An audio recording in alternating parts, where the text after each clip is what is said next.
It's time for graphics practice. Do you have something to write on and something to write with? Today we're doing a new shape called motorcycle race. I'm actually going to turn my paper to the side so I have more of an oval shape I can do here, a little bit of a longer shape. Here's what motorcycle race looks like.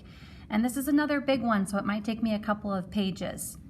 My first step is to go around and close.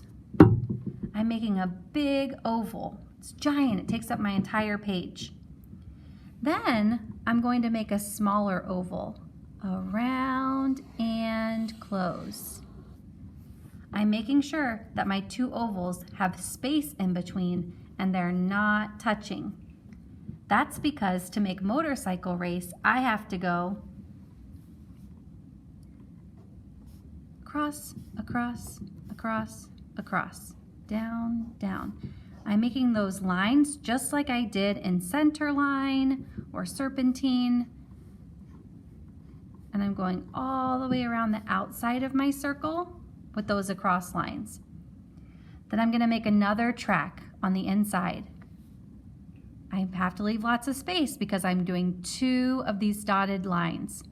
Across, across, across, across. And I'm going to do that all the way around my track. And that is motorcycle race. You can kind of imagine the little motorcycles going around the track. The little track, the medium track, the big track. Okay, it's your turn to practice. Remember, I go around and close, across, across, across. And let's see how you do. This one's a little bit tricky. Remember, I might need more than one page. When the music starts, so can you, and you can always watch to see what to do next. Move my paper. Okay, listen for the music.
How do your motorcycle tracks look?